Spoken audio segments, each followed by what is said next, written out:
Hey, welcome into Sports Fit. Betting Insight today, Pauly and Teddy. Tuesday, April 3rd, big game breakdown.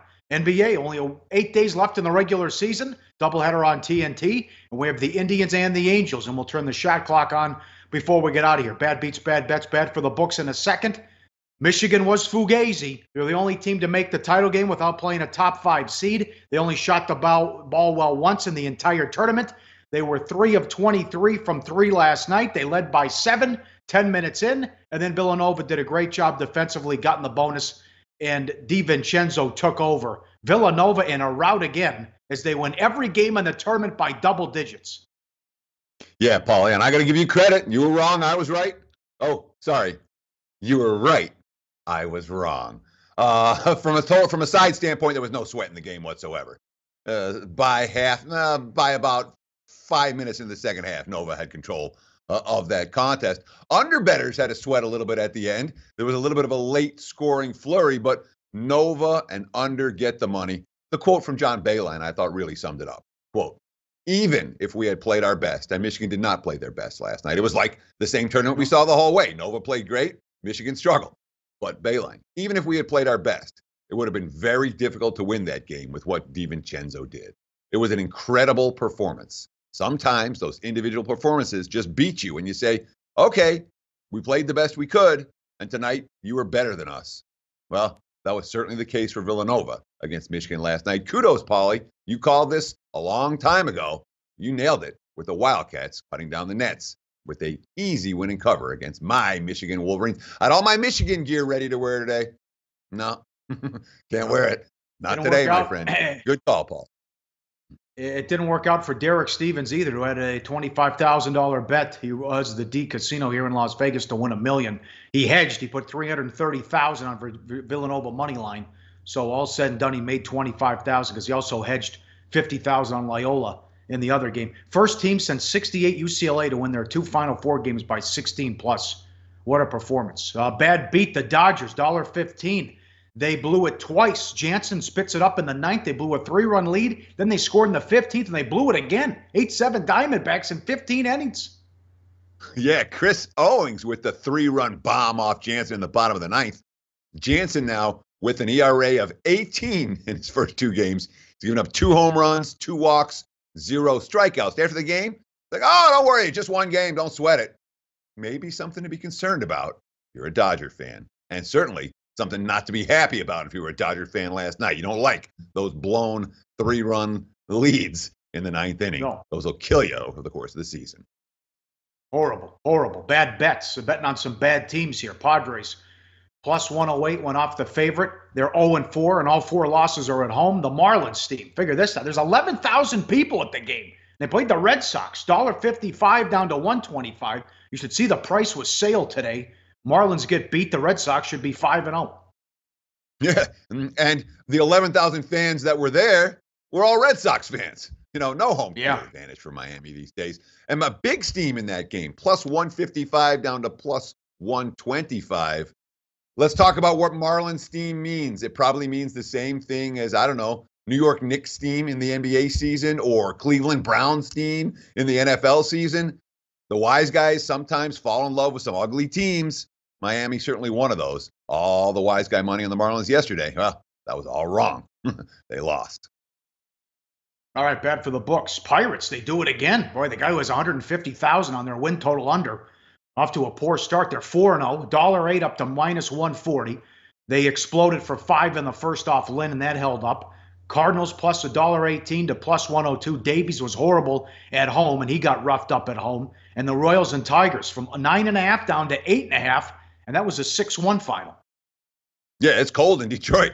But worth noting, all 3 of those games, early start contests. All 3 of those games, all the money went to the bettors. Therefore, the liability for the books when it came to parlays last night was pretty ugly, especially with Villanova cashing in the national title game. And also bad for the books. 30-cent move on the Blue Jays, $1.35 up to 165. They beat the White Sox at home. And money came in against Big Sexy. Cologne still doing it. 44 years old with the big belly? Although he pitched well. The A's $1.28 up to 145. They win at home 3-1. Up next, big game breakdown. The doubleheader on TNT. It's a good one. Warriors and the Thunder, and we also have the Spurs taking on the Clippers. Last chance for the Clippers. And how about this? A 12-game winning streak for this team in Major League Baseball. The matchup we'll talk about as well. Straight ahead on SportsBit. Betting insight today on SBRpicks.com. Go to SBRodds.com. Browse, compare, and shop live odds available at top online sportsbooks. Back on SportsBit, make sure you follow us on Twitter. I'm at RealSportsBit. He's at Teddy_Covers. Time for Big Game Breakdown. Thanks to Intertop Sportsbook, 22 years online. Sign up, deposit, and win. First game of a doubleheader on TNT. Thunder at home against the Warriors. Thunder 4.5, 221 the total. Caspy's out. Iggy's doubtful. No Curry, no McCaw for the Warriors. They are locked into the 2 seed, and they'll likely play Portland in the semifinals in the 2-3 matchup. So that's what's ahead for them. Who knows who they're going to play in the first round, because the Western Conference, even with 8 days left in the regular season, is a mess. San Antonio's the 4 at 45-32, followed by OKC and Utah. Look at this. Only a half game back there. Utah 44-33, then Minnesota, New Orleans, Denver, and the Clippers. Denver a game behind Minnesota, and they still play them twice left on the season. So trying to get in rhythm for the Warriors, as all these guys have been out. Durant, Green, Thompson getting back, getting some work, and over the weekend against Sac, Durant played 30 minutes, Green played 33, and Thompson played 32, and they also played 30 minutes in the Phoenix game as well. Durant had 29, 11, and 8 on Sunday. Kerr said, quote, Kevin's going to be Kevin no matter what. He's got as much ability as anybody, pretty much anybody ever in the history of the game. Put him out there with Steph, great. Put him out there without Steph, great. He's going to get any shot he wants and dominate a game. So that is everything we have on the Warriors, that they're just playing out the string and trying to get everyone on the same page here. And who knows when Curry's going to come back. OKC needs these games, and they're gunning for the 4 seed, and it's a pretty good spot for them too, Teddy. Yeah, it sure is. You know, when you look at the Warriors side of the equation, this is a team that's all about getting ready, getting everyone back in rhythm. They're not concerned about seeding issues whatsoever down the stretch.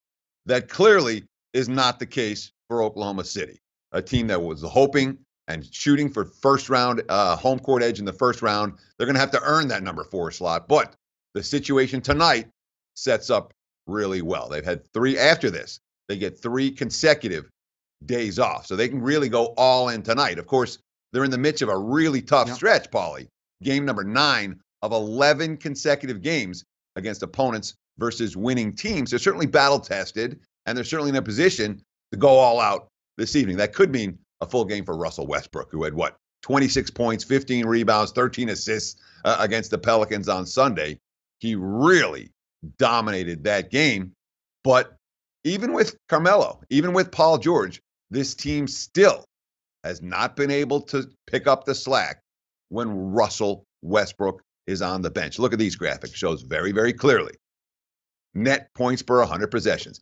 This is with Westbrook on and Westbrook off. Very clear. Look, couldn't be any clearer than that. Plus 5.5 points per 100 when he's on the floor, minus 5.5 when he's off the floor. Against the Pelicans on Sunday, it was even more dramatic than that. They were minus 47.3 points per 100 possession during the 11 minutes that he sat. For all the additions, OKC is still Russell Westbrook. When Westbrook plays well, they win and cover. When Westbrook doesn't, the rest of the team not capable of picking up the slack. Yeah, it's ugly. And Melo's been awful, too. I don't know why they brought him in. David Thorpe, formerly with ESPN, at Coach Thorpe on Twitter. It's hard to imagine more mental mistakes in pivotal games than OKC makes. Their offense in the fourth quarter, their shot selection, terrible. Another tweet, Russ is a nightmare and a dream simultaneously. Still isn't someone who thinks the game like he should. Some good thoughts there from David Thorpe. The second game of the doubleheader, Spurs and the Clippers, TNT. Spurs 1.5, 209 the total. Spurs, terrific at home, and they've struggled on the road here lately. They have won 8 of 10. They are now the 4 seed in the West, and they got the back-to-back here with the Clippers and the Lakers coming up. So who knows what's going to happen with Kawhi. He's now back in New York City. Teammates taking shots at him. They had the players-only meeting where it got heated as well. Aldridge has been awesome, but they need someone else to be that number 2 and chip in. Yeah, they sure do. And again, you look at the Western Conference standings, you see the Spurs sitting there at number 4, currently with home court edge. Obviously, that's a rather precarious hold on the number 4 spot. They need to keep winning. And of course, the Blazers' magic number for clinching number 3 in the West over San Antonio, magic number just 3. for Portland against the Spurs. So San Antonio is not going to get there. Look at this graphic. We talk about a home-road dichotomy. In San Antonio, a veteran team, we think they're going to play well on the highway. In years past, they played well on the highway. Well, not this year. Since the beginning of the rodeo road trip, at home, 9-2 straight up. On the highway, 2-9 straight up. And when you're talking about the number 2 scoring option, they found Aldridge, obviously. Rudy Gay is showing signs. There might be a buy sign on Gay. He scored 21 points in 23 minutes from Gay. Look at the quotes. His legs being back. Quote, I guess they're back. I told someone last game, I'm really starting to feel like myself. Kyle Anderson talking about Rudy Gay. He was tremendous today. You could see him kind of take over the game. San Antonio needs Rudy Gay if they're going to do anything. And the fact that he's healthy, back on the floor, and contributing, and, quote, feeling like himself, definitely a good sign for the Spurs moving forward. All right, last call for the Clippers. 2 games out with 5 to play. There's a good quote. This could be a great opportunity to go against the Clippers, whether it's in play tonight or if they lose this game and they decide to pack it in, because you have Gallinari and others saying, here's Gallinari, quote, if we don't go 5 for 5, we won't make the playoffs. It's simple. So even if we go 5 for 5, I don't think that percentage-wise for the playoff possibility is good, but we got to go 5 for 5 and hoping that other teams lose. And Minnesota only has 4 games left, and they have 2 left against Denver. Denver's got the big game against Indiana tonight. They're run out of time, and they might be worn out. Doc Rivers, they came up with the loose balls, the offensive rebounds. Those are the plays at the end of the game you have to make. He's referring to the Indiana loss when the Clippers blew a lead at home. In that one, Lou Williams, we've been in critical mode for a few weeks now. Remember, it's been a brutal stretch here, late March into April, where it's just tough team after tough team, and they had that long road trip too, Teddy. Could be out of gas. Sure, and when you see teams that have been fighting the good fight, and then all of a sudden the playoffs aren't there, you see teams kind of collapse. Look at Charlotte over the last couple of games. Since they lost at home to Cleveland, that basically eliminated their chances. They breathe out. The effort isn't there. The intensity isn't there. And another big problem for the Clips that, we talked about the injuries. Right now, their injuries at point guard are a nightmare. Patrick Beverley's out for the season. Avery Bradley's out for the season. Milos Teodosic is likely done for the season. The backup point guard, Juwan Evans, now has a sports hernia. He's not going to play. So the Clips have won all year and are in contention because they've been able to hit a bunch of perimeter shots. The balls move very well. Without all these guards and without the ability to move the ball around the perimeter, it's Lou Williams and a whole lot of nothing for the Clips right now. We'll get back to this game when it comes to play of the daytime. All right, one more. How about baseball? And again, thanks to Intertops, over 4,000 daily wagers. Sign up, deposit, and win. Indians and Angels. It's Tomlin against Richards. Angels are $1.35, 8 the total. They lost again last night. They've lost 12 in a row to the Indians. They have their number. And what do we do with Richards' opener, who was good for 5 innings into the 5th against the A's on the road? He was throwing 96 miles an hour, and then at a 4-0 lead in the 5th, 2 outs, no one on. And then walk, home run. It became 4-4 in a hurry. What do we do? I don't think we worry too much. And certainly the markets aren't worrying too much. Note the fact, as you mentioned, the Indians have won 12 in a row against the Angels. And yet here are the Angels favored and taking money, minus 135, against the Tribe. So clearly the betting markets aren't too concerned about what happened at the end of Garrett Richards' start. And remember, he's throwing 96 miles an hour. He's got a 4-0 lead with 2 out and nobody on. And then, he had that hiccup.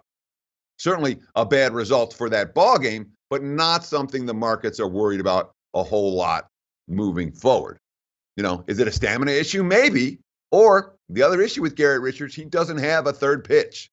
So when you're talking about a guy that, he talked about adding a curveball in the offseason, he didn't show it much in the opener. You need 3 pitches to get through the lineup 3 times. Richards doesn't really have that right now. And that means, or at least for the short term, probably 5-inning guy, not 6, 7, 8, even though he has ace-level stuff. Cozart and Simmons off to a good start as well, up the middle. Cozart hitting 368, Simmons 438, and the OPS is high as well, because that was a big key why some people liked them, like we did, over their win total this year, as those two are off to a good start as well. Now you have Tomlin, and who gets the ball for the Indians. And if he can maintain his second half flow of 2017, he put up this graphic. Pre-break, 5-9 with a 5.90 ERA. Post break, 5-0 with a 3.19 ERA. But do you want to pitch to contact? I don't know if that's going to work because the Cleveland defense is so bad. It's got to improve. Last year, Park adjusted defensive efficiency 27th, and BABIP was 24th. So that's a big problem. So how are you looking at this? Is it the Tomlin from post-All-Star break or the pre-All-Star break? Well, again, when you look at the mainstream numbers on Tomlin, they look pretty good over the second half last year. Is he a pitcher that I trust to maintain that? Absolutely not. And you talked about Cleveland's defense. Cleveland's defense is an issue, and it will continue to be an issue. The Park-adjusted defense efficiency, bad. The batting average on balls in play, bad. And it's not like the Tribe have come out of the gate cranking offensively either. What have they done so far? They're hitting 234 as a team, 701 OPS. Cleveland's a dog here for a reason. If I'm playing, I'm laying. All right, excellent. Up next, we turn the shot clock on. The best shot of the tourney so far. The best shot of the tournament period, rather. And we'll get to the play of the day straight ahead on SportsBet. Betting Insight today on SBRPicks.com. Research before you bet. Be sure to check out SBR Picks for the best game predictions, breakdowns, and much, much more.